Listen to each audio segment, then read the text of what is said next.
हाँ तो प्यारे बच्चों, आप सभी का स्वागत है हमारे YouTube channel future coaching classes पर। पार्ट 2 में हमने पढ़ा वैद्युत क्षेत्र किसे कहते हैं, वैद्युत क्षेत्र की तीव्रता क्या होती है, वैद्युत क्षेत्र का मात्रक क्या होता है और वैद्युत क्षेत्र की बीमा क्या होती है। आज हम बताएंगे कि किसी बिंदु आवेश के कारण लगने वाला वैद्युत क्षेत्र की तीव्रता। वैद्युत क्षेत्र में हम स्थिर वैद्युत के बारे में अध्ययन करते हैं। मैंने आपको बार बार ये बताया है कि इस चैप्टर में वैद्युत क्षेत्र तथा वैद्युत आवेश तथा क्षेत्र में हम स्थिर वैद्युत के बारे में अध्ययन करते हैं। तो चलिए देखते हैं कि किसी बिंदु आवेश के कारण वैद्युत क्षेत्र की तीव्रता क्या होता है। तो पहले हेडिंग डालेंगे वैद्युत, किसी बिंदु आवेश के कारण। क्या डालेंगे? किसी बिंदु आवेश के कारण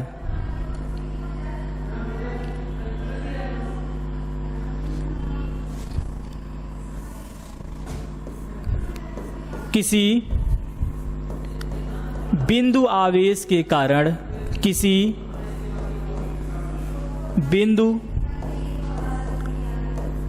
आवेश के कारण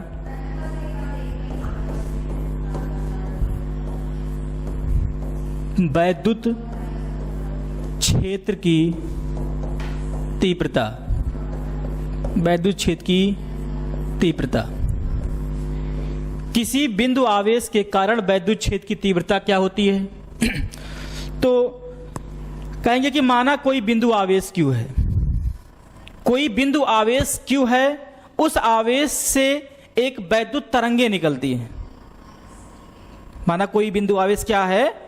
Q है। जैसे मैंने बोला कि ये एक बिंदु आवेश है Q, इस आवेश से वैद्युत तरंगे निकलती हैं। ये वैद्युत तरंगे जहां तक फैले होते हैं वहां तक की जो एरिया होती है वो क्या कहलाती है? वैद्युत क्षेत्र कहलाती है। वैद्युत क्षेत्र को किससे दिखाया गया? वैद्युत क्षेत्र को कैपिटल ई से दिखाया गया, ई बराबर एफ अपान क्यू नॉट। हमने देखा ई बराबर क्या होता है? F upon Q not. अब किसी बिंदु आवेश के कारण लगने वाला वैद्युत क्षेत्र की तीव्रता देखेंगे। यदि कोई बिंदु आवेश कैसा हो? स्थिर अवस्था में हो। कैसे अवस्था में हो? स्थिर अवस्था में हो। क्योंकि माना कोई एक बिंदु आवेश Q है। क्या है?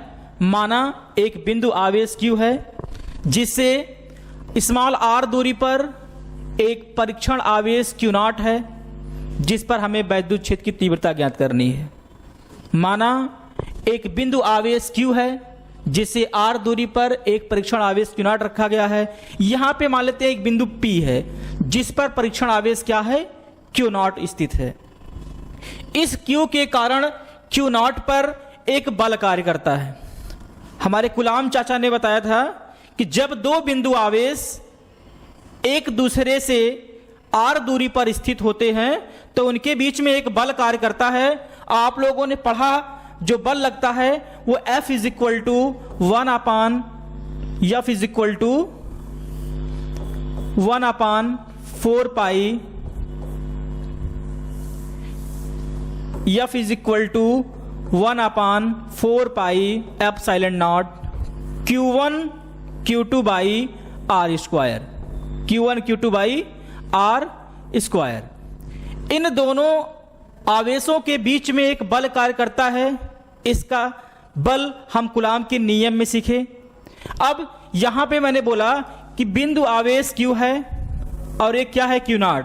तो यहां पे क्या लिखेंगे? माना कोई बिंदु आवेश Q है। क्या लिखेंगे? माना एक बिंदु आवेश, कौन सा आवेश? बिंदु आवेश, आवेश Q है जिससे स्मॉल r दूरी पर, किससे? स्मॉल r दूरी पर एक परीक्षण आवेश, दूरी पर क्या है? एक परीक्षण आवेश Q नॉट बिंदु P पर स्थित है। माना एक बिंदु आवेश Q जिससे r दूरी पर एक परीक्षण आवेश Q नॉट बिंदु P पर स्थित है, तो इन दोनों बिंदु आवेशों के बीच इन दोनों आवेशों के बीच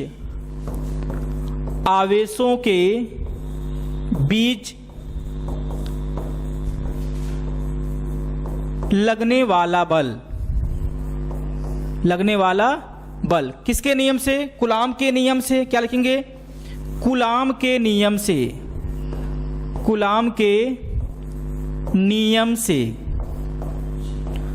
कूलाम का क्या नियम था? F is equal to 1/4 pi epsilon naught Q1 Q2 by R square. क्या था? 1/4 pi epsilon naught Q1 Q2 by R square. यहां पे आवेश Q1 और Q2 है। कूलाम के नियम में यहां पे एक आवेश Q1 था और यहां पे दूसरा आवेश क्या था? R दूरी पर दूसरा आवेश Q2 था। यहां पे Q1 के स्थान पे Q है और Q2 के स्थान पे Q0 है, और इनके मध्य जो बल कार्य करता है वो F is equal to 1/4 pi epsilon naught Q1 Q2 by R square. Same यही बल इन दोनों आवेशों के बीच कार्य करता है। फर्क इतना है कि Q1 के स्थान पे Q है और Q2 के स्थान पे Q0 है। एक परीक्षण आवेश है जिस पर हमें वैद्युत क्षेत्र की तीव्रता ज्ञात करनी है। ठीक है, तो यहां पे कौन सा बल लगेगा? तो यहां पर लिखेंगे कि F is equal to 1/4 pi epsilon naught Q0 by R square. कब लगेगा ये? जब कोई बिंदु आवेश Q से R दूरी पर एक बिंदु P हो जिस पर एक परीक्षण आवेश क्या हो? Q0 स्थित हो। किसी भी बिंदु आवेश के पर जब किसी भी बिंदु आवेश के चारों तरफ एक क्षेत्र होता है, वैद्युत क्षेत्र होता है। जब किसी परीक्षण आवेश को वैद्युत क्षेत्र के भीतर लाते हैं, क्या आपने वैद्युत क्षेत्र की तीव्रता तो पढ़ा? ये आवेश है, इसके चारों तरफ का ये क्या है? वैद्युत क्षेत्र है। जब किसी परीक्षण आवेश को हम वैद्युत क्षेत्र के भीतर लाते हैं तो इस परीक्षण आवेश पर एक बल कार्य करता है। इसी बल को क्या बोला गया? वैद्युत क्षेत्र की तीव्रता। तो इस बिंदु आवेश Q के कारण वैद्युत क्षेत्र की तीव्रता क्या करेगा? E is equal to F/Q0। F/Q0। तो वैद्युत क्षेत्र की तीव्रता से इक्वेशन नंबर फर्स्ट क्या बोलेंगे? वैद्युत क्षेत्र की तीव्रता से, वैद्युत क्षेत्र की तीव्रता से, किससे? वैद्युत क्षेत्र की तीव्रता से E is equal to F/Q0। Equation number second, E is equal to F/Q0। हमें निकालना क्या है?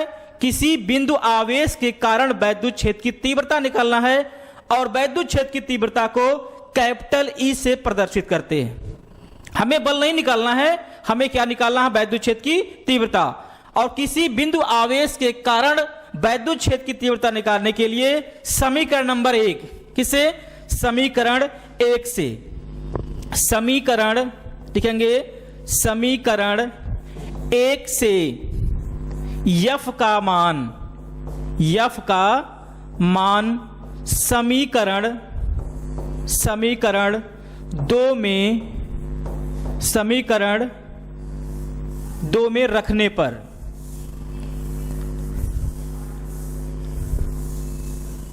समीकरण 2 में रखने पर, समीकरण 2 में रखने पर क्या आएगा? यहां पे E इज इक्वल टू क्या है? E is equal to F/, क्या है? Q0 है। यहां पे इक्वेशन नंबर सेकंड क्या है? E is equal to F/Q0 है, और F की वैल्यू हमको समीकरण नंबर 2 में रखनी है। तो यहां से ये क्या हो जाएगा? ये हो जाएगा E is equal to F का मान कितना बेटा? 1/4 pi epsilon naught Q0 by R square, और पूरे के बटे में क्या है? Q0। क्या है? Q0। Q0 से Q0 क्या हो जाएगा? कैंसिल हो जाएगा। तो बचा क्या? E is equal to 1/4 pi epsilon naught Q/R square, Q/R square. किसी बिंदु आवेश के कारण लगने वाला वैद्युत क्षेत्र की तीव्रता E is equal to 1/4 pi epsilon naught Q/r² होता है। ठीक है, एक स्थिर आवेश के कारण, किसके कारण?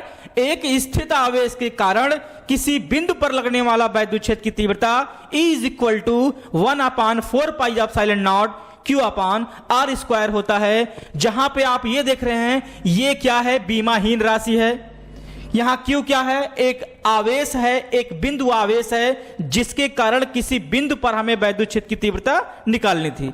r² क्या है? r इन दोनों आवेशों के बीच की दूरी है। क्या है? दोनों आवेशों के बीच की दूरी है। एप्सिलॉन नॉट, आपको पता है कि एप्सिलॉन नॉट क्या होता है बेटा? ये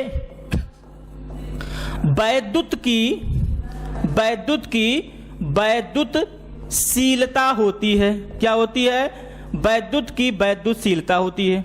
ठीक है, अब हम इसमें एक क्वेश्चन करते हैं। चलिए देखिए, पहला क्वेश्चन देखते हैं। क्वेश्चन नंबर 1, वैद्युत क्षेत्र की तीव्रता ज्ञात करने के लिए जो फार्मूला अभी आपको निकाला गया, क्या था? E is equal to 1/4 pi epsilon naught Q/r²। अब हम देखते हैं कि यदि दो आवेश हो या कोई एक आवेश हो, उसके कारण वैद्युत क्षेत्र की तीव्रता किस तरीके से आता है? लिखेंगे एक इलेक्ट्रॉन के आवेश के कारण, एक इलेक्ट्रॉन आवेश के कारण,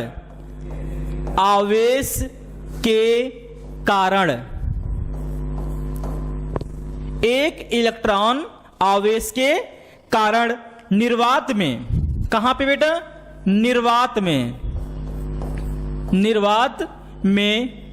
1.0 मीटर, 1.0 मीटर क्या है?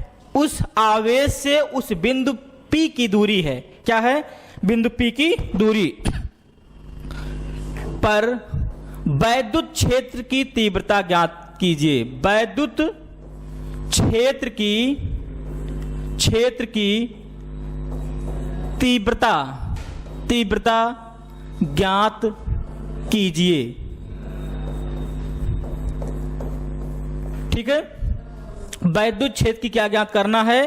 तीव्रता ज्ञात करना है। फिर से क्वेश्चन एक बार सुन लीजिए, क्या लिखा है? एक इलेक्ट्रॉन आवेश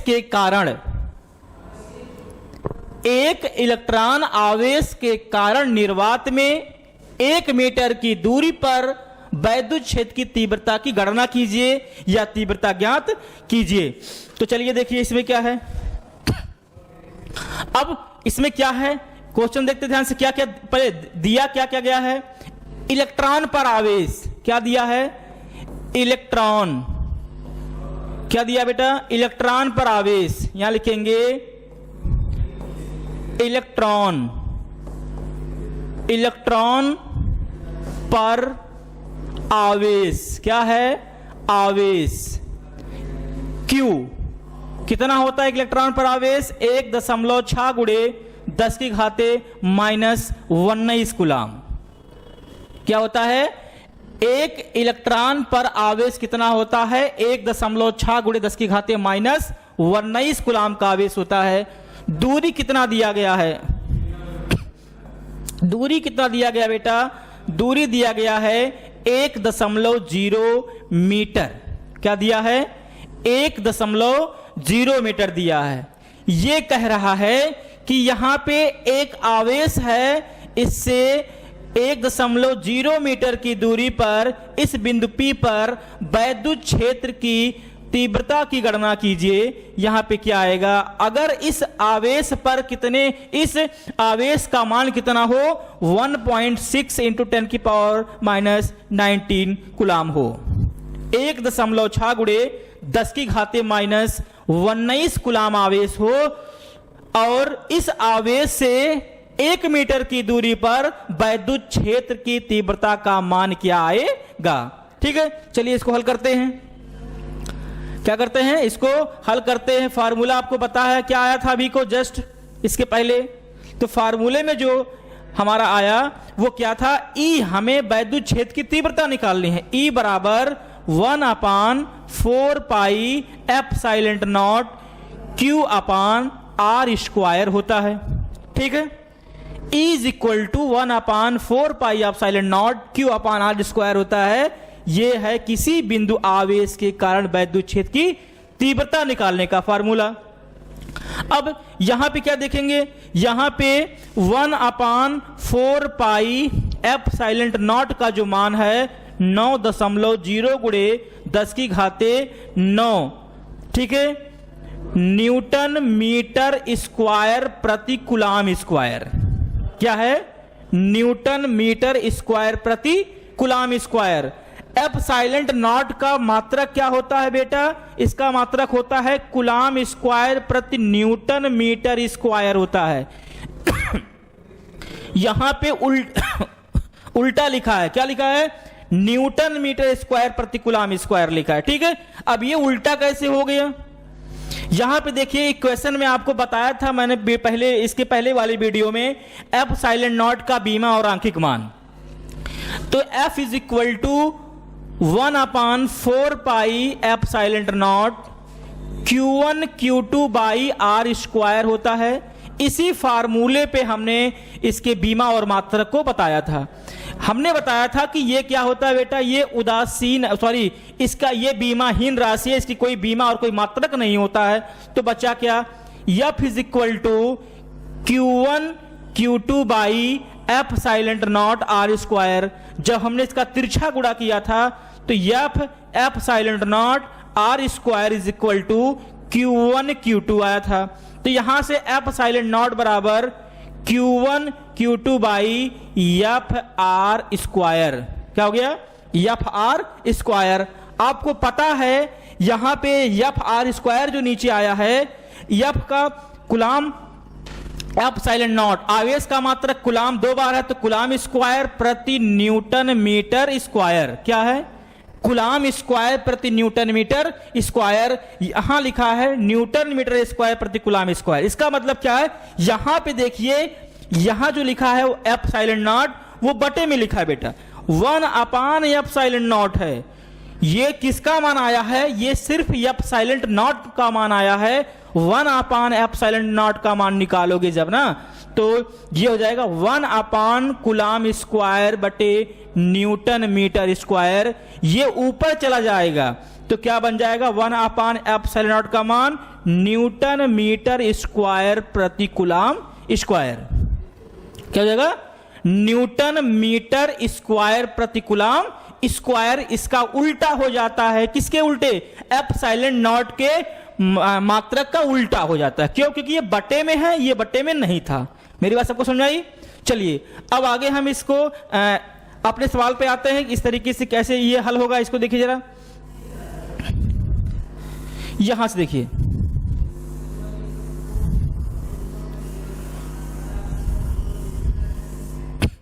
यहां तक तो मान आप क्लियर हुआ। चलिए आगे देखते हैं। हमारा मान क्या है? Q का मान दिया है, R का मान दिया है। ठीक है, Q का मान कितना दिया है? देखिए, Q का मान दिया है 1.6 गुणे 10 की घाते -19 कूलाम। R का जो मान दिया है वो 1.0 मीटर दिया गया। निकालना किसका मान है? निकालना हमको वैद्युत क्षेत्र की तीव्रता E का मान है, और वैद्युत क्षेत्र की तीव्रता ही ज्ञात करनी है। तो चलिए हम इसको फार्मूले में पुटअप करते हैं। तो E is equal to, formula होता है 1/4 pi epsilon naught Q by R square. Q by R square. ठीक है, अब मान रखिए E is equal to 1/4 pi epsilon naught. 1/4 pi epsilon naught का मान कितना होता है? 9.0 गुणे 10 की घाते 9। ठीक है, तो यहां पे मान रखेंगे तो लिखेंगे 9 गुणे 10 की घाते 9 गुणे 1.6 गुणे 10 की घाते -19। कितना? 19 बटे R स्क्वायर होता है 1.0 का स्क्वायर। एक का स्क्वायर एक ही होता है। ठीक है, अब आगे देखो, सॉल्व कैसे करेंगे इसको? यहां पे लिखेंगे E इज इक्वल टू 9 गुणे 1.6, घात को एक तरफ कर लेते हैं। क्या कर लेते हैं? घात को एक तरफ कर लेते हैं। तो गुणे 10 की घाते कितना है? 9, और बगल में कितना है? 10 की घाते माइनस में क्या है? 19 कूलाम है। क्या है? 19। नीचे कितना हो गया बेटा? 1। और किसी भी संख्या में 1 से भाग देने पर वही संख्या प्राप्त होती है। ठीक है, तो यहां पे क्या हो जाएगा? E इज इक्वल टू 9 गुणे 1.6 गुणे, देखो यहां पे 1 10 की घाते प्लस में 9 है और 1 10 की घाते माइनस में 19 है। ठीक है, ठीक है। अब क्या करेंगे? इसको घटाइए, कितना आएगा? यहां पे लिखेंगे 10 की घात कितना बन गया बेटा? माइनस के 10। 16 9 कितना होता है? 144। 144 होता है एक अंक के बाद समझो लगा है, गुणे 10 की घाते माइनस 10। और इसका मात्रक क्या होता है? न्यूटन प्रति कूलाम। न्यूटन प्रति कूलाम, ये इसका क्या है? मात्रक है। ठीक है, ये इसका क्या हो गया? मात्रक। इतना वैद्युत क्षेत्र की तीव्रता कार्य करेगा। इतना क्या कार्य करेगा? वैद्युत क्षेत्र की तीव्रता कार्य करेगी जब एक इलेक्ट्रॉन पर चार्ज जो होता है 1.6 गुणे 10 की घाते माइनस 19 कूलाम का कोई बिंदु आवेश ऐसी हो और उससे 1 मीटर की दूरी पर जो वैद्युत क्षेत्र की तीव्रता कार्य करेगी वो 14.4 गुणे 10 की घाते माइनस 10 न्यूटन प्रति कूलाम। इतना वैद्युत क्षेत्र की तीव्रता उस बिंदु पर कार्य करेगा। कोई दिक्कत? चलिए आगे देखते हैं। अब बात करते हैं वैद्युत द्विध्रुव की। किसकी बात करते हैं? वैद्युत द्विध्रुव। अगला हेडिंग डालेंगे वैद्युत द्विध्रुव। वैद्युत द्विध्रुव क्या होता है बेटा? ये आवेशों का निकाय होता है। क्या होता है? आवेशों का निकाय। आवेशों का वह निकाय जिसमें दो समान परिमाण के विपरीत आवेश एक दूसरे के अल्प दूरी पर रखे होते हैं। कहां रखे होते हैं? अल्प दूरी पर रखे होते हैं, उसे हम वैद्युत द्विध्रुव कहते हैं। इसकी जो दिशा होती है वो माइनस क्यू से प्लस क्यू की ओर होती है और इसके बीच की दूरी क्या होती है? अल्प दूरी 2l होता है। तो क्या लिखेंगे? आवेशों का वह निकाय। किसकी बात हो रही है? आवेशों की हो रही है, तो आवेशों का वह निकाय लिखेंगे यहां पे। आवेशों का वह निकाय जिसमें दो समान परिमाण के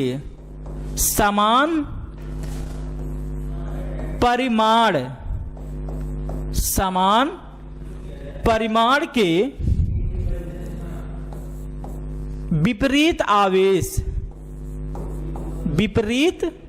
आवेश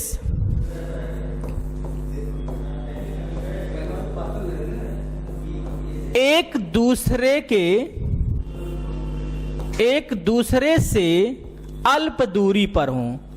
अल्प दूरी पर क्या हो? स्थित हो। क्या हो? स्थित हो। उन्हें या उसे क्या बोला जाता है बेटा? वैद्युत द्विध्रुव कहते हैं। वैद्युत द्विध्रुव कहते हैं। ठीक है। आवेशों का वह निकाय जिसमें दो समान परिमाण के विपरीत आवेश एक दूसरे से अल्प दूरी पर स्थित होते हैं उसे वैद्युत द्विध्रुव कहा जाता है। इसकी जो दिशा होती है वो ऋण आवेश से धन आवेश की तरफ, ऋण आवेश से धन आवेश आवेश की ओर होती है, ओर होती है। ठीक है, आवेश किधर से होता है? ये ऋण आवेश से धन आवेश की ओर होती है।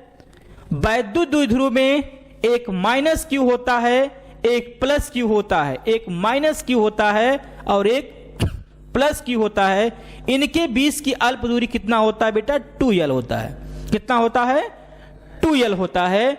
और ये परिमाण में समान होते हैं, समान परिमाण के आवेश। यदि एक प्लस आवेश 5 माइक्रोकुलाम का हो तो दूसरा आवेश भी 5 माइक्रोकुलाम का ही होना चाहिए, समान परिमाण के होना चाहिए। लेकिन इन पर चार्ज अलग अलग हो, विपरीत आवेश होने चाहिए। वैद्युत द्विध्रुव एक धन आवेश और एक ऋण आवेश के अल्प दूरी पे रखने से बनता है। मेरी बात समझ आ रही है? आवेश कैसे हो? विपरीत हो, लेकिन इनका जो मान हो वो समान हो। दोनों अलग अलग मान के नहीं होने चाहिए। अगर एक 8 माइक्रोकुलाम का है तो दूसरा भी 8 माइक्रोकुलाम का ही होना चाहिए। ठीक है, अब बात करते हैं वैद्युत द्विध्रुव की। किसकी बात करते हैं? वैद्युत द्विध्रुव आघूर्ण की। वैद्युत द्विध्रुव आघूर्ण, वैद्युत द्विध्रुव आघूर्ण, आघूर्ण की। वैद्युत द्विध्रुव आघूर्ण क्या होता है? वैद्युत द्विध्रुव का कोई एक आवेश, कैसा आवेश? कोई एक, चाहे वो पॉजिटिव हो या फिर नेगेटिव हो। वैद्युत द्विध्रुव का कोई एक आवेश तथा उन आवेशों के अल्प दूरी के गुणनफल को क्या बोलते हैं बेटा? वैद्युत द्विध्रुव आघूर्ण कहा जाता है। क्या लिखेंगे? वैद्युत द्विध्रुव का कोई एक आवेश, वैद्युत द्विध्रुव का कोई एक आवेश, कोई एक आवेश तथा उनके बीच के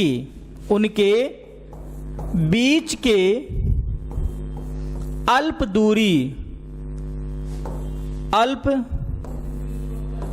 दूरी के गुणनफल को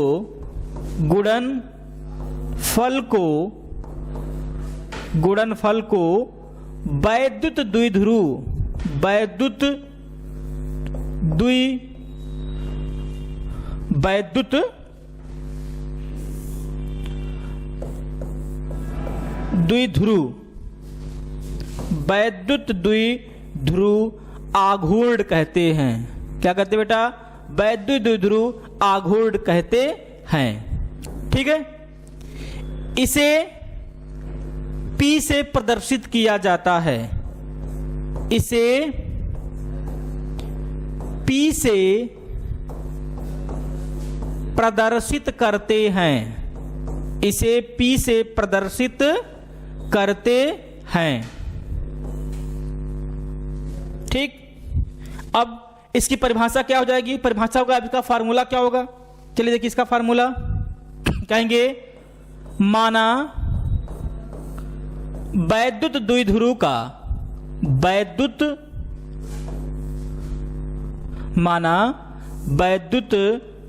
द्विध्रुव का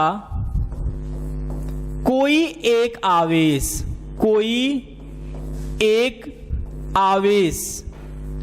क्या हो? Q हो तथा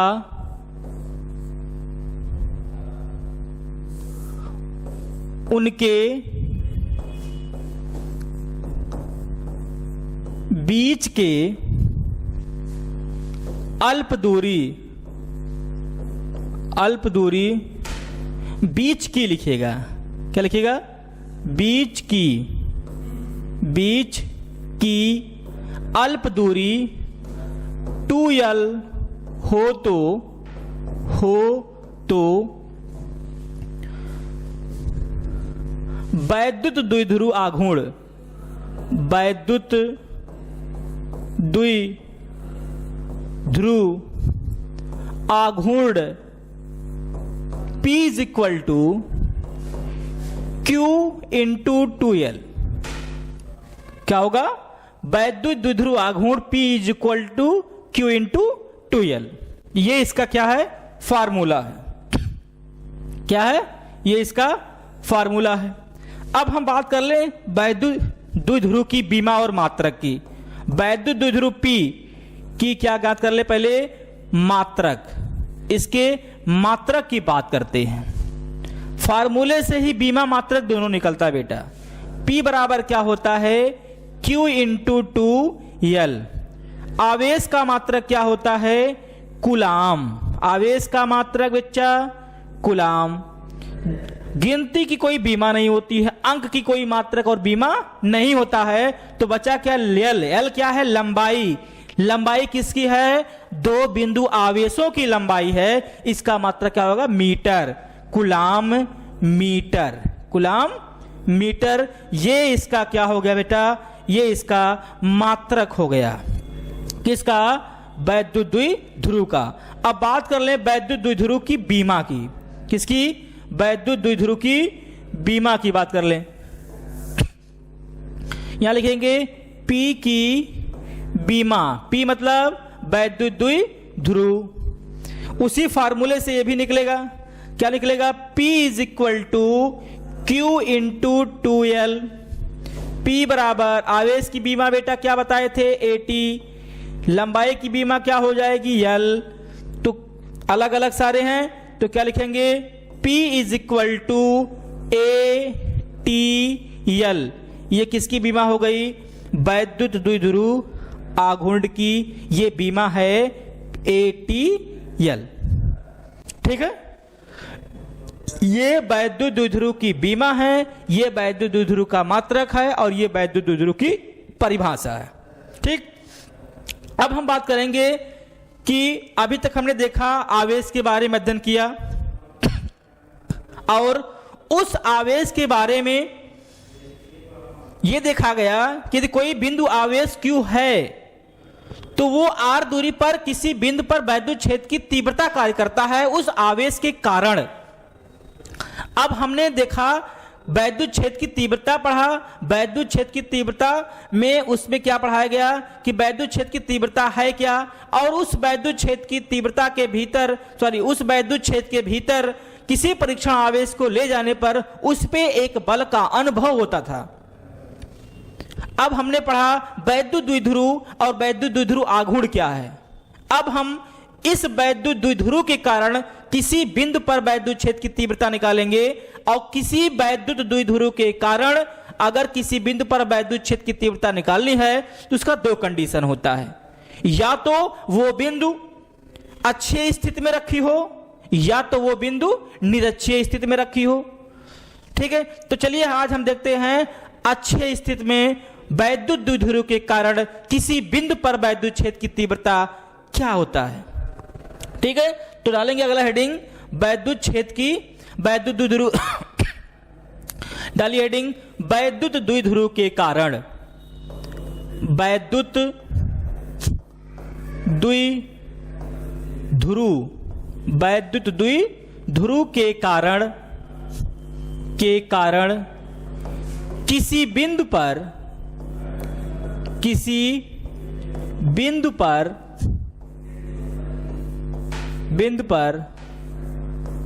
वैद्युत क्षेत्र की तीव्रता वैद्युत क्षेत्र की तीव्रता ये निकालना है। किस स्थिति में निकालेंगे? अक्षीय स्थिति में। किस स्थिति में बेटा? अक्षीय स्थिति में। अक्षीय स्थिति में हमें ज्ञात करना है वैद्युत क्षेत्र की तीव्रता। तो इसके लिए हम एक इमेज बनाते हैं। वैद्युत क्या बनाएंगे? वैद्युत द्विध्रुव बनाएंगे। वैद्युत द्विध्रुव एक प्लस क्यू होता है और एक क्या होता है? Minus Q. वैद्युत द्विध्रुव में दो आवेश होते हैं और ये ऋण आवेश से धन आवेश की ओर होता है। माना एक वैद्युत द्विध्रुव है जो माइनस क्यू तथा प्लस क्यू से मिलकर बना है, जिसके लंबाई क्या है 2l। इसका ये केंद्र है बेटा, ये भी l हो सकता है, ये भी, दोनों मिलके क्या बन जाते हैं 2l। हमने 2l को विभाजित कर दिया है, l इधर एक l उधर कर दिया, दोनों मिलके क्या हो जाएंगे 2l। अब इस वैद्युत द्विध्रुव के केंद्र O से r दूरी पर एक बिंदु क्या है P। यहां पे एक बिंदु क्या है बेटा P, जिस पर हमें वैद्युत क्षेत्र की तीव्रता ज्ञात करनी है। माना एक वैद्युत द्विध्रुव है, चलिए मैं इसको लिख देते हैं, क्या लिखेंगे, माना, यहां लिखिएगा निगमन, निगमन। अब इसमें क्या लिखेंगे, इसमें लिखेंगे माना, माना एक वैद्युत द्विध्रुव है, एक वैद्युत द्विध्रुव है जो दो विपरीत आवेशों से मिलकर बना है, आवेशों से मिलकर क्या है बना है, मिलकर बना है, मिलकर बना है, जिसके बीच की अल्प दूरी, जिनके बीच की अल्प दूरी क्या है बेटा 2l है, 2l है। आगे क्या लिखेंगे, लिखेंगे वैद्युत द्विध्रुव के केंद्र O से, वैद्युत द्विध्रुव, इसके वैद्युत द्विध्रुव के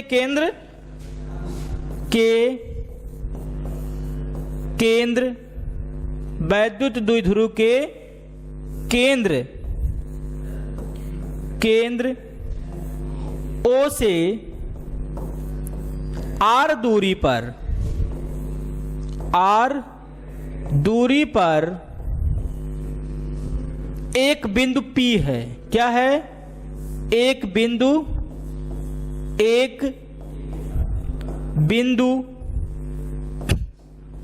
P है, जिस पर हमें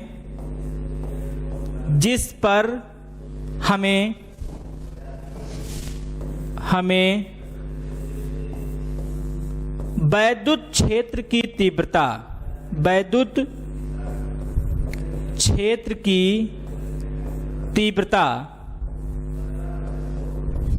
वैद्युत क्षेत्र की तीव्रता ज्ञात करनी है, ज्ञात करनी है।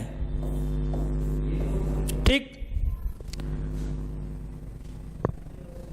माना एक वैद्युत द्विध्रुव है जो दो विपरीत आवेशों से मिलकर बना है, जिसके बीच की अल्प दूरी 2l है।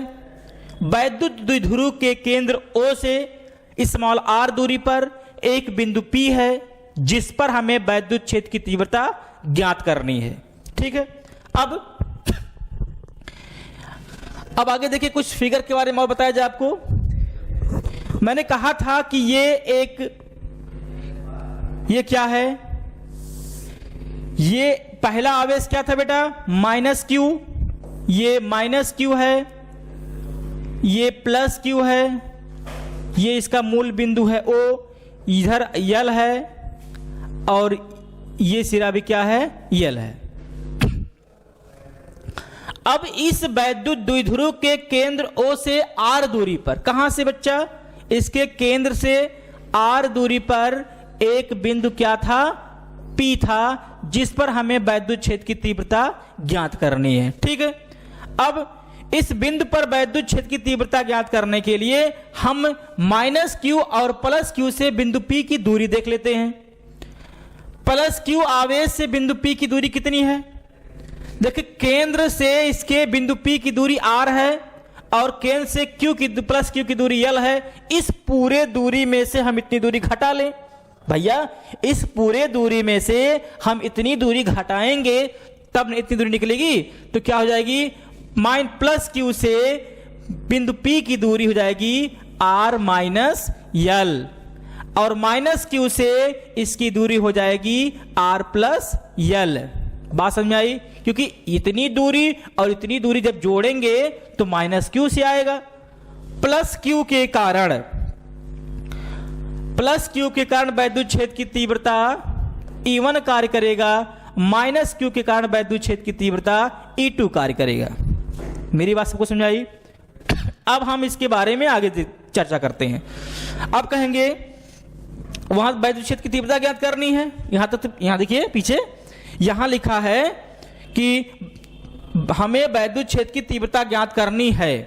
अब आगे क्या लिखेंगे, बिंदु आवेश प्लस क्यू से, प्लस क्यू आवेश से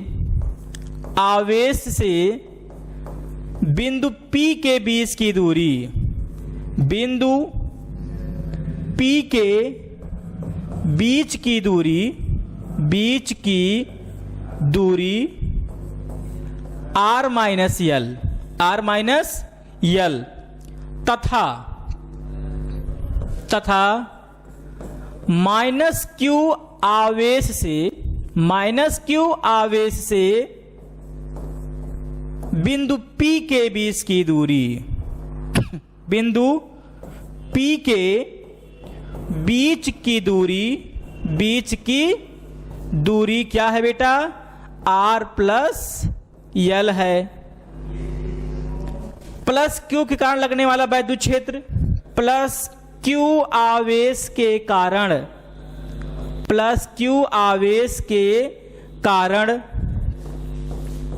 वैद्युत क्षेत्र की तीव्रता क्या कार्य करेगा, E1 कार्य करेगा। क्या कार्य करेगा बेटा, E1 कार्य करेगा। और माइनस क्यू आवेश के कारण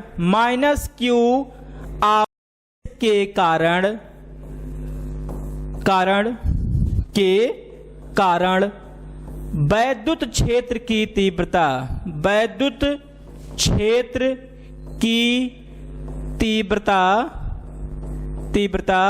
E2 कार्य करेगा। क्या कार्य करेगा, E2 कार्य करेगा। ठीक है। माइनस क्यू आवेश के कारण जो वैद्युत क्षेत्र की तीव्रता लगेगी बिंदु P की तरफ वो E2 होगा, और प्लस क्यू आवेश के कारण जो वैद्युत क्षेत्र की तीव्रता कार्य करेगा वो E1 हो जाएगा। अब हम इन दोनों आवेशों की अलग अलग वैद्युत क्षेत्र की तीव्रता निकालेंगे।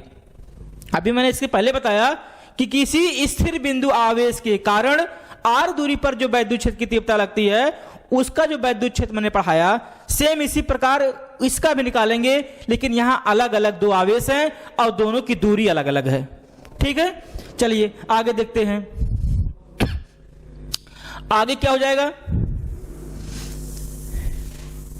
अब एक एक आवेश के बारे में बात करें। अब प्लस क्यू आवेश के कारण वैद्युत क्षेत्र की तीव्रता निकालेंगे, फिर माइनस क्यू आवेश के कारण वैद्युत क्षेत्र की तीव्रता निकालेंगे, उसके बाद इन दोनों का परिणामी निकाल के देखा जाएगा।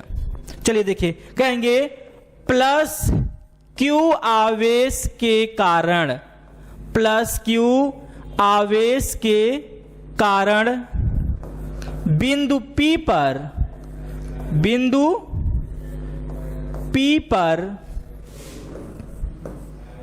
P पर लगने वाला वैद्युत क्षेत्र की तीव्रता, वैद्युत क्षेत्र की तीव्रता। अब आप बताइए कि प्लस क्यू आवेश के कारण वैद्युत क्षेत्र की तीव्रता क्या करेगा बेटा, E1 कार्य करता है। क्या लिखेंगे, E1 is equal to 1/4 pi epsilon naught Q by दूरी कितनी है, R minus L, R square होता है। क्या होता है बेटा, R स्क्वायर होता है। अभी मैंने इसके पीछे पढ़ाया कि किसी बिंदु आवेश के कारण वैद्युत क्षेत्र की तीव्रता E बराबर 1/4 pi epsilon naught Q by R square, Q by R square होता है। यहां पे दूरी क्या है, यहां पे दूरी r माइनस यल है, r के स्थान पे r minus L, r square होता है, तो यहां पे r माइनस यल ना होके r माइनस यल का स्क्वायर बन जाएगा। ठीक, चलो आगे देखो, फिर क्या लिखेंगे, माइनस क्यू आवेश के कारण, किसके कारण बेटा, माइनस क्यू आवेश के कारण, आवेश के कारण बिंदु P पर, किस पर, बिंदु P पर लगने वाला वैद्युत क्षेत्र की तीव्रता, क्या, बिंदु P पर लगने वाला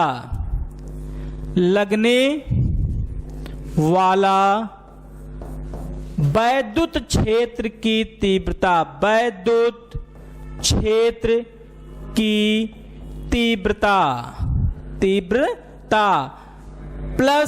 माइनस क्यू आवेश के कारण बिंदु P पर लगने वाला वैद्युत क्षेत्र की तीव्रता क्या होता है बेटा, वो E2 होता है, और E2 बराबर 1/4 pi epsilon naught Q upon R square होता है। लेकिन यहां पे दूरी कितनी है, अब की बार माइनस क्यू की दूरी देखना, माइनस क्यू से बिंदु P पर, ठीक है, तो यहां पे दूरी क्या है, R प्लस यल है भैया, तो क्या लिखेंगे, R प्लस यल का होल स्क्वायर।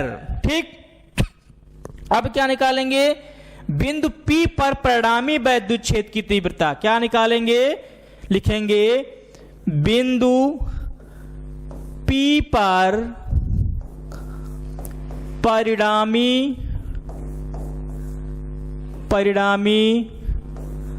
वैद्युत क्षेत्र की तीव्रता, वैद्युत क्षेत्र की तीव्रता E बराबर क्या हो जाएगा, E1 माइनस E2, क्योंकि ये दोनों दिशा में भैया विपरीत हैं, क्या हैं, विपरीत हैं। तो अभी आपने देखा इसके पीछे में क्या बताया गया, इसके पीछे बताया गया कि E1 का जो मान है 1/4 pi epsilon naught Q upon R minus L का स्क्वायर, E2 का मान 1/4 pi epsilon naught Q upon R plus L का स्क्वायर। अब इनका जब परिणामी वैद्युत क्षेत्र देखा गया, इनकी दिशा कैसी थी, विपरीत थी, इसलिए दोनों वैद्युत क्षेत्र की तीव्रता को क्या कर लिए, घटा लिया गया। इनका परिणामी क्या आया, इन दोनों के वैद्युत क्षेत्र का अंतर आया। अब E1 और E2 का मान हम उसमें क्या करते हैं, परिणामी वैद्युत क्षेत्र की तीव्रता में रखते हैं। तो क्या आएगा, चलिए रखिए, यहां पे क्या आएगा, इसमें हम वैद्युत क्षेत्र की तीव्रता का मान रखते हैं। देखिए यहां पे E क्या आया है, E is equal to E1 minus E2, E1 minus E2 आया है। अब क्या करेंगे, अब यहां पे देखिए क्या है, E1 की वैल्यू कितनी आई थी, E is equal to, E1 का मान कितना आया था, E1 का मान आया था 1/4 pi epsilon naught Q upon R minus L का स्क्वायर माइनस E2 का मान कितना था 1/4 pi epsilon naught Q upon R plus L का स्क्वायर। ठीक है, ये था। अब इन दोनों में कॉमन क्या है बेटा, इन दोनों में कॉमन क्या है, 1/4 pi epsilon naught, 1/4 pi epsilon not और Q इन दोनों में है, तो इनको क्या करते हैं, बाहर कर लेते हैं। क्या कर लेते हैं, बाहर कर लेते हैं। तो क्या हो जाएगा ये, E इज इक्वल टू क्या, E is equal to 1/4 pi epsilon naught, Q को हमने क्या कर लिया, बाहर कर लिया, अंदर क्या बच गया 1/R माइनस यल का square minus 1/R plus L का स्क्वायर हो गया। ठीक है बेटा, 1/R माइनस यल का square minus 1/R plus L का होल स्क्वायर, ये होल स्क्वायर में है दोनों। ठीक है, अब क्या करेंगे, अब इन दोनों का लासा लेंगे। क्या लेंगे? जैसे आप लोग मैथ लगाते हैं 2/3 + 4/6, नीचे का लासा लेके ऊपर तिरछा गुणा करते हो, सेम ऐसे इसका भी लासा लेना है। अब यहां पे बोलेंगे सर जी इसका लासा कैसे लें, तो इन दोनों को हम रख लेते हैं। क्या करेंगे? अब देखो जरा, अब यहां से मेरी बात बिल्कुल ध्यान से देखना, यहां पे लिखा है r - l, यहां लिखा है r + l। क्या लिखा है? r - l, r + l। एक फार्मूला आपने पढ़ा होगा कि सर जी a² - b² बराबर क्या होता है? एक ब्रैकेट में a + b, दूसरे ब्रैकेट में a - b होता है। a² - b² बराबर एक ब्रैकेट में a + b, एक ब्रैकेट में a - b, मतलब a - b, a + b को a² - b² लिख सकते हैं, है ना। अब अगर मैं यहां पे स्क्वायर लगा दूं यहां पे, तो इसका भी स्क्वायर बन जाएगा। ठीक उसी प्रकार यहां पे क्या लिखेंगे? E = 1/4 पाई एप्सिलॉन नॉट, क्यों बाहर है 1/r² माइनस l² का होल स्क्वायर, ये लासा हो जाएगा। इसका गुणा यहां करेंगे, इसका गुणा वहां कर देंगे, तो ये क्या हो जाएगा? r + l का होल स्क्वायर माइनस इसका गुणा वहां करेंगे, तो ये r - l का होल स्क्वायर बन जाएगा। ठीक है, इतनी बात क्लियर हुआ। अब आगे देखिए क्या होता है। अब हमारे पास आया क्या? हमारे पास ये आ गया E = 1/4 pi epsilon naught, Q common था, यहां पे बचा r + l का whole square minus r - l का होल स्क्वायर अपान में r² - l² का होल स्क्वायर। ठीक है, ये हमारे पास बचा है। पीछे देख लो एक बार क्या बचा था? r + l का whole square minus r - l का होल स्क्वायर बटे r² - l² का होल स्क्वायर। ठीक है, अब कैलकुलेशन पे आप थोड़ा ध्यान दीजिएगा, हम किस तरीके से करने वाले हैं। अब यहां पे देखो ये लिखा है a + b का होल स्क्वायर, और ये a - b का होल स्क्वायर है। ये क्या है बेटा? a + b का होल स्क्वायर, और अगला वाला क्या है? a - b का होल स्क्वायर। इन दोनों का फार्मूला आपको पता ही होगा कि क्या होता है इसका? a² + b² + 2ab, इसका होता है a² + b² - 2ab। ठीक है, इन दोनों फार्मूले को हम यहां पे क्या करेंगे? रखेंगे। तो चलिए देखिए क्या पहला r + l का होल स्क्वायर है, तो r + l का क्या है? होल स्क्वायर है। तो यहां पे क्या हो जाएगा?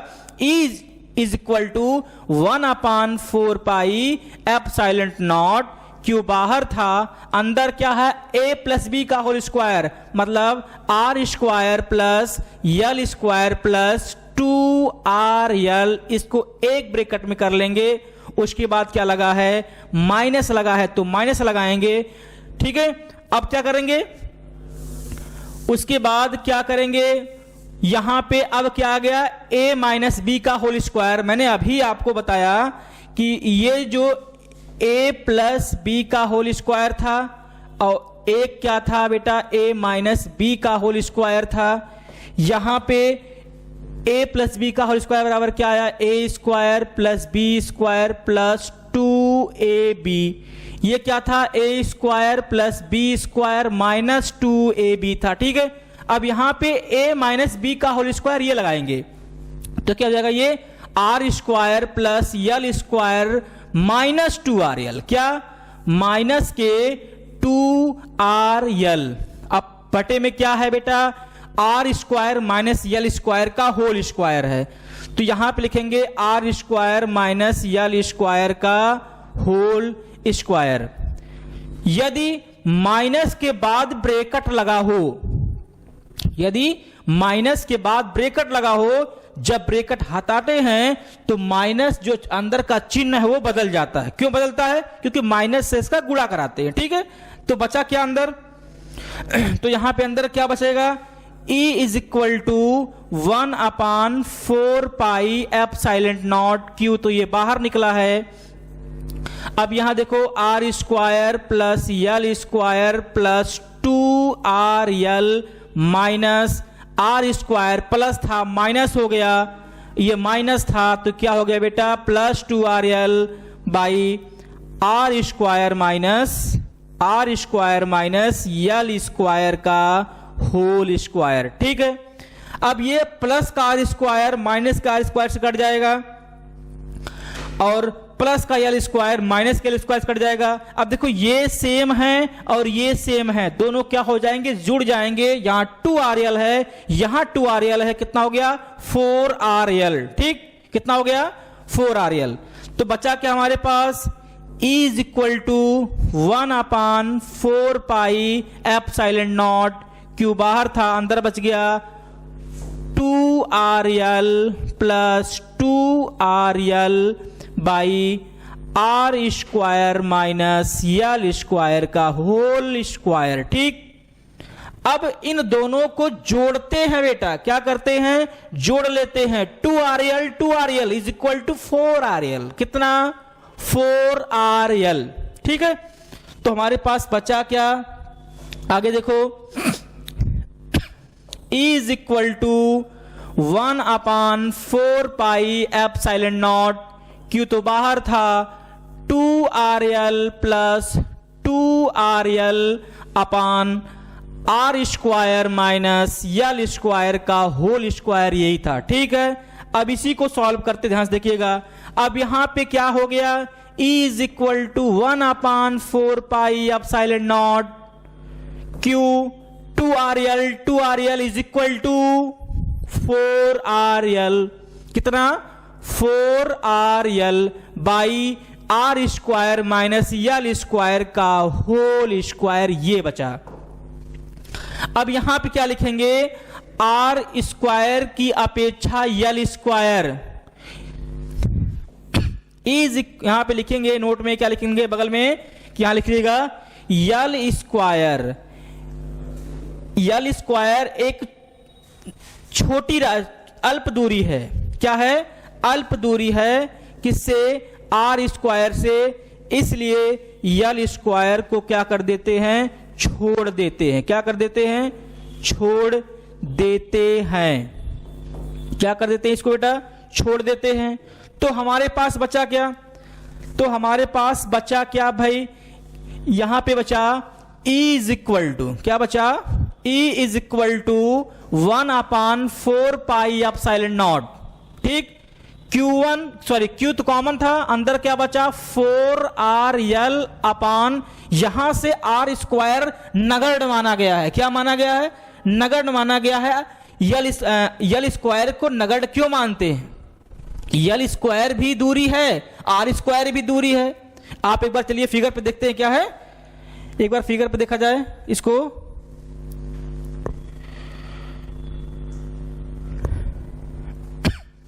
हाँ ये रहा, देखो यहां पे जो है ये यहां पे क्या है, मैंने बोला कि यल स्क्वायर नगण्य है आर स्क्वायर की अपेक्षा। यल भी एक दूरी है, आर भी एक दूरी है। आर बेटा बड़ी दूरी है ना, यहां से लेके यहां तक, और यल तो छोटी दूरी है। यल क्या है, वैद्युत द्विध्रुव का अल्प दूरी है, और आर तो बड़ी दूरी है। तो इस दूरी की अपेक्षा ये दूरी क्या हो गई, नगण्य हो गई, बहुत सूक्ष्म हो गई। इसलिए यल स्क्वायर को नगण्य मान के क्या कर देते हैं, छोड़ देते हैं, उसे क्या करते हैं, छोड़ देते हैं। तो हमारे पास क्या बचेगा, सिर्फ और सिर्फ आर बचेगा। और आर है क्या, आर एक दूरी है, जो किसके बीच की दूरी है, जो वैद्युत द्विध्रुव से बिंदु P के बीच की दूरी है, जहां पे हमें वैद्युत क्षेत्र की तीव्रता ज्ञात करना, और किस स्थिति में, अक्षीय स्थिति में। किसमें, अक्षीय स्थिति में ज्ञात करना। ठीक है, चलिए आगे चलते हैं। आगे क्या हो जाएगा, देखिए आगे, हाँ यहां पे देखिए क्या बचा बेटा, आर स्क्वायर का होल स्क्वायर बच गया। यल तो खत्म हो गया ना, तो बचा क्या, आर स्क्वायर। अब देखो E is equal to 1/4 pi epsilon naught. अब Q को इसको पास ले लेते हैं तो हो जाएगा Q4RL बाई R की पावर 4। गुणा हो गया ना बेटा, 2 गुणे 2 4, R की पावर कितना हो गया 4 हो गया। अब देखो इस R की पावर में 1 है, इस R की पावर में 4 है, तो एक पावर से एक पावर कट जाएगा, तो नीचे क्या बचा 3 पावर बचा, R की पावर 3 क्या बचा R की पावर 3। तो यहां क्या लिखेंगे E is equal to 1/4 pi epsilon naught Q into 4L by R की पावर 3। यहां से R खत्म हो गया। इस 4 को क्या लिख सकते हैं बेटा, इस 4 को 2 गुणे 2 कर सकता हूं, 1/4 pi epsilon naught Q into 2L into 2, अभी भी वही लिखा है, बाई R की पावर 3। ठीक है, अब ये क्या बन गया, ये इतना क्या बन गया बेटा, ये वैद्युत द्विध्रुव आघूर्ण है। इसके पहले पढ़ाया ये क्या है, ये सर वैद्युत द्विध्रुव आघूर्ण है। और वैद्युत द्विध्रुव आघूर्ण P बराबर क्या होता है बेटा, Q इंटू 2L। तो हम इस वैद्युत द्विध्रुव आघूर्ण के स्थान पे अर्थात Q इंटू 2L के स्थान पे हम P लिख सकते हैं ना, क्या लिख सकते हैं बेटा, P लिख सकते हैं। तो हमारा फार्मूला क्या हो जाएगा, ये फार्मूला हो जाएगा E is equal to 1/4 pi epsilon naught 2P by R की पावर में 3, 2P बाई R की पावर 3। ये है हमारा अच्छी स्थिति में किसी वैद्युत द्विध्रुव के कारण लगने वाला वैद्युत क्षेत्र की तीव्रता। क्या है, किसी वैद्युत द्विध्रुव के कारण अच्छे स्थिति में यदि कोई बिंदु रखा हो तो उस पर जो वैद्युत क्षेत्र की तीव्रता कार्य करेगी हम इस फार्मूले से ज्ञात करेंगे। ठीक है, अब कभी कभी क्या होता है, जब न्यूमेरिकल लगाया जाता है बेटा तो इस फार्मूले से भी आता है और कभी कभी इसके पिछले इस फार्मूले से भी आ जाते हैं। बस वही, तो चलिए हम एक क्वेश्चन लगाते हैं और उस क्वेश्चन को हल करते हैं। ठीक है, तो क्या कहेंगे, इस पहला क्वेश्चन लिखेंगे, एक वैद्युत द्विध्रुव है। क्वेश्चन नंबर 1, एक वैद्युत द्विध्रुव, एक वैद्युत द्विध्रुव, एक वैद्युत द्विध्रुव समान परिमाण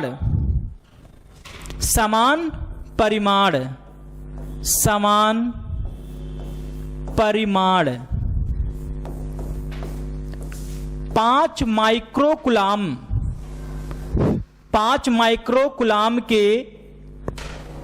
माइक्रोकुलाम के विपरीत आवेश से मिलके बना है। किससे बना है बेटा, विपरीत आवेश के विपरीत आवेश से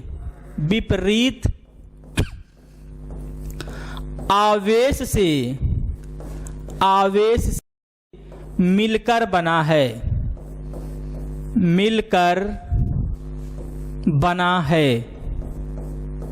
जिसकी अल्प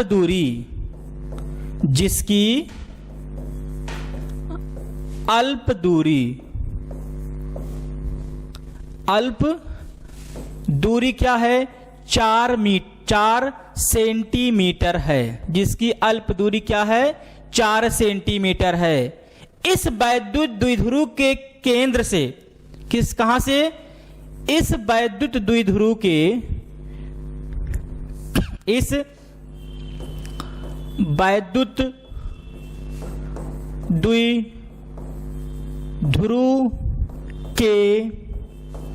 केंद्र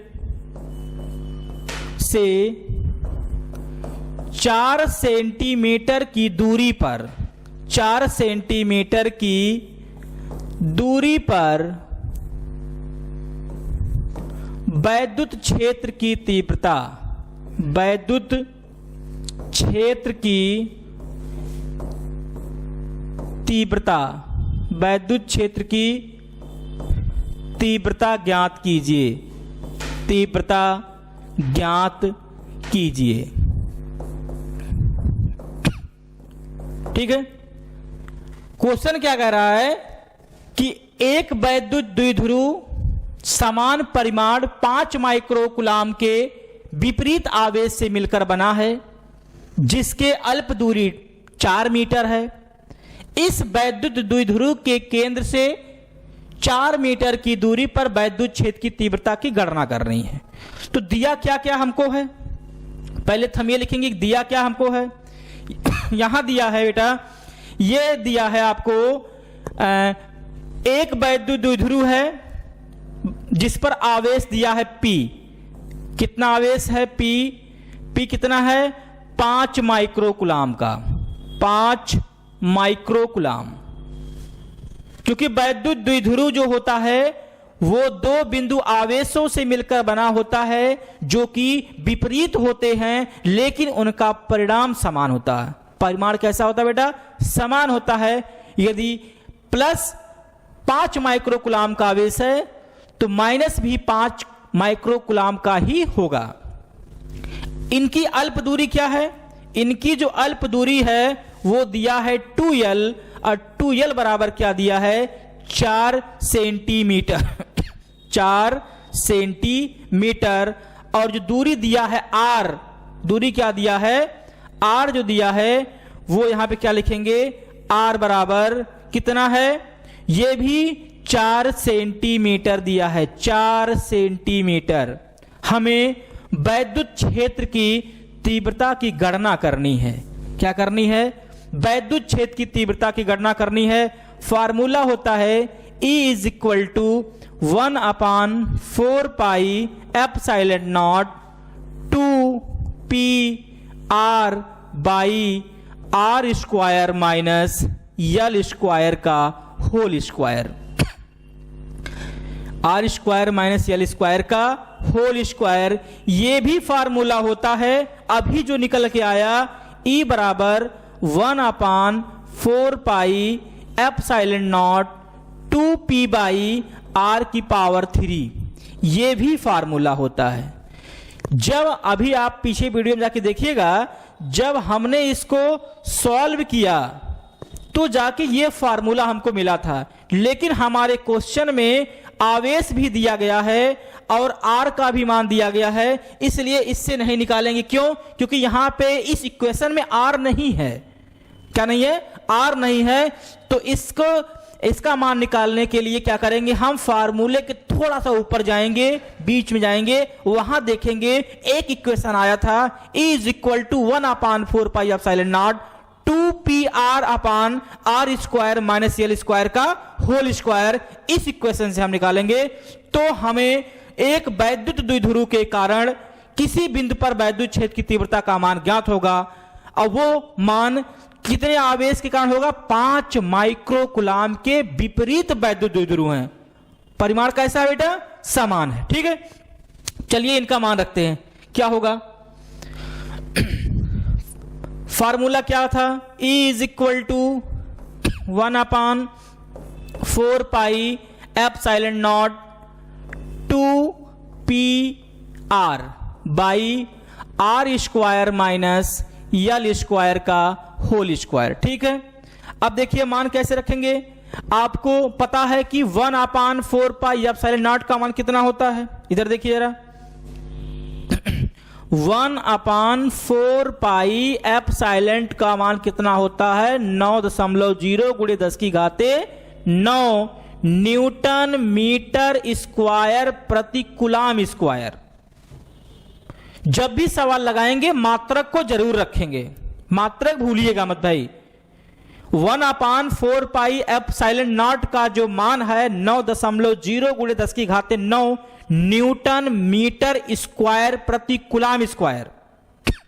कुछ बच्चे कूलाम स्क्वायर प्रति न्यूटन मीटर स्क्वायर लिखे हैं, लेकिन वो क्या है, गलत है। क्योंकि यहां पे वैद्युत की वैद्युतशीलता बटे में है और कूलाम स्क्वायर प्रति न्यूटन मीटर स्क्वायर ये किसका मात्रक होता है? एप्सिलॉन नॉट का।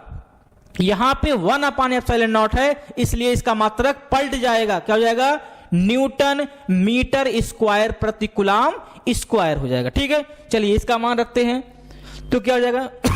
यहां लिखेंगे 9 गुणे 10 की घाते 9 गुणे 2। पी का मान क्या है? पी का मान क्या था? यहां पे देखिए पी क्या है? पी का मान नहीं दिया है बेटा, ये आवेश का मान दिया है। किसका मान दिया है?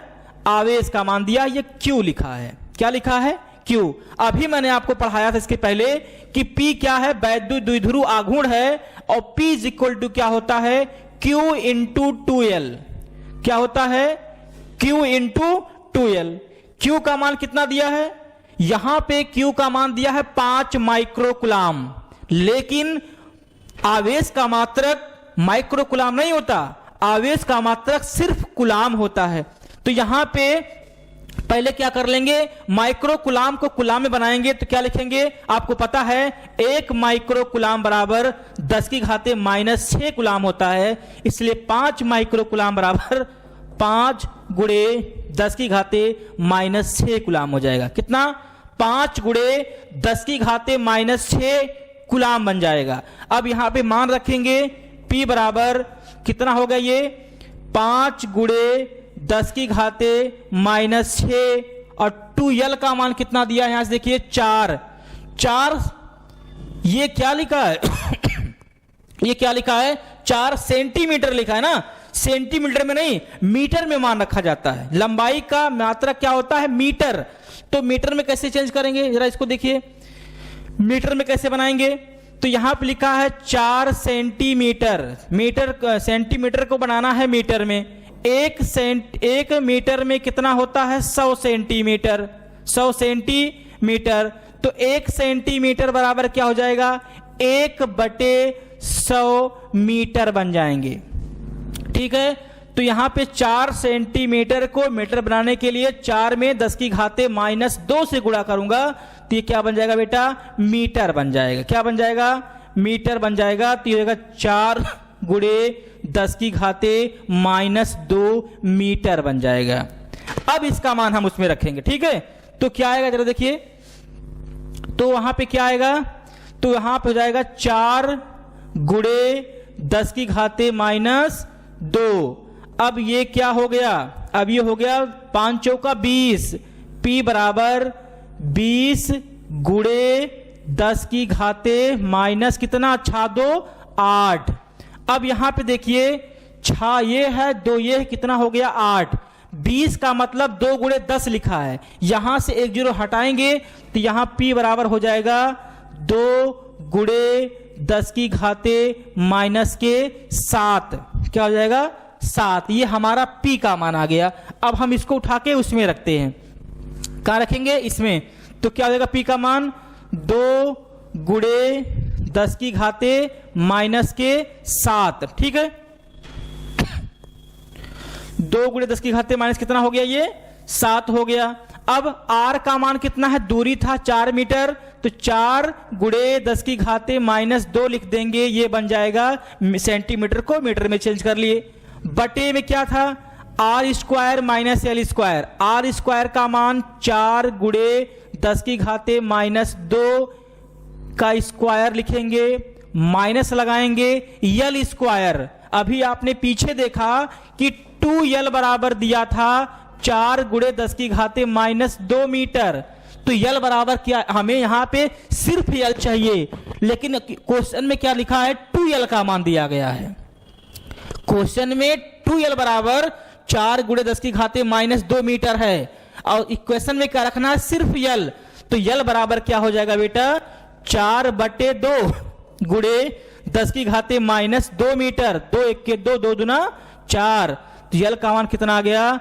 2 गुणे 10 की घाते -2 मीटर आ जाएगा। इसका मान हम यहां रखेंगे तो लिखेंगे 2 गुणे 10 की घाते -2 का स्क्वायर, और R स्क्वायर लगाए ना तो पूरे का क्या कर लेंगे? कि पावर में 2 कर लेंगे। ठीक है, अब क्या होगा? इतना करने के बाद अब क्या करेंगे? अब हम ऊपर को आपस में गुणा करेंगे, घात को एक तरफ और अंकों को क्या कर लेंगे, एक तरफ कर लेंगे, उसके बाद इसको सॉल्व करते हैं। अब देखिए e इज इक्वल टू क्या हो गया, 9 गुणे 2 दूना 4, 4 चौका 16, कितना हो गया बेटा ये 16। पावर में देखो दोनों माइनस है, जुड़ जाएंगे, 7 2 9 और एक 9 प्लस का, 10 की घाते प्लस में 9 था और वो 7 माइनस 2 माइनस के हो गया 9। और नीचे क्या हो गया, ये देखिए नीचे क्या हो गया, नीचे 4 का स्क्वायर, 4 चौका 16, कितना 4 चौका 16 गुणे 10 की घाते माइनस के 4, फिर माइनस 2 का वर्ग 4 गुणे 10 की घाते वर्ग का स्क्वायर माइनस 2 का होल स्क्वायर। अब ये क्या हो गए, इस 9 से क्या हो गया, इस 9 से ये 9 खत्म हो गया, प्लस माइनस कट गए बेटा। तो बचा क्या हमारे पास, बचा क्या e इज इक्वल टू क्या बचा, बस e इज इक्वल टू 9 छक्का 16 नहीं है 144 गुने, देखो ऊपर तो घात खत्म हो गया, ऊपर तो घात खत्म हो गया भाई, तो इसको लगाने की जरूरत नहीं है, इसको लगाने की जरूरत नहीं है। तो क्या हमारे पास यहां पे मिला 144 बटे में क्या है, देखो इसमें कॉमन क्या है, 10 की घाते 4, ये सॉरी देखो ये 4 लिखा है, क्या लिखा है 4, 10 की घाते 4 कॉमन है और 16 माइनस 4 को एक तरफ कर लेंगे, तो यहां लिखेंगे 16 माइनस 4 का स्क्वायर, 10 की घाते माइनस 4 का स्क्वायर, इसको बाहर कर लेंगे क्योंकि ये कॉमन है, दोनों में है ना, 10 की घाते 4 इसमें भी, 10 की घाते 4 इसमें भी है। अब 16 में से जब 4 घटाएंगे कितना आएगा बेटा, 144 ऊपर है, 16 में से 4 गए 12 का स्क्वायर गुणे 10 की घाते माइनस 4 का स्क्वायर, 10 की घाते हो जाएगा माइनस में 8, माइनस के 8 बन जाएगा वो। अब क्या करेंगे, देखिए e इज इक्वल टू ये क्या है 144 बटे में नीचे 12 का वर्ग, 12 बटिया में 144 और 10 की घाते माइनस 8, इस 144 से 144 खत्म हो जाएगा, कट जाएगा, तो तब हमारे पास क्या बचेगा क्या बचेगा, e इज इक्वल टू 1/10 की घाते माइनस के 8 बचेगा। ये 8 जब नीचे से बेटा ऊपर जाएगा, कहां जाएगा, नीचे से ऊपर, तो चिन्ह बदल जाएंगे, तो क्या हो जाएगा, e इज इक्वल टू 10 की घाते माइनस 8 न्यूटन प्रति मीटर, न्यूटन प्रति कुलाम, न्यूटन प्रति कुलाम, ई बराबर क्या होता है, एफ अपान क्यू, तो न्यूटन प्रति कुलाम, ये आपका आंसर है। ठीक है, ये क्या है आपका आंसर है। तो मुझे यकीन है आप लोग को ये सारी जो टॉपिक मैंने पढ़ाया वो आपको बहुत अच्छे से आया होगा। आप पेन और कॉपी लेके इसका रिवीजन वीडियो को पीछे करके देख लीजिएगा, और कल अगली वीडियो में पार्ट नंबर 4 में आपको निरक्षीय स्थिति के बारे में पढ़ाया जाएगा और उसके द्वारा किस तरीके से सवाल लगते हैं, किस तरीके से न्यूमेरिकल लगाए जाते हैं, इसके बारे में आपको विधिवत जानकारियां देंगे। चलिए फिर मिलते हैं अगले वीडियो में, तब तक के लिए नमस्कार, जय हिंद।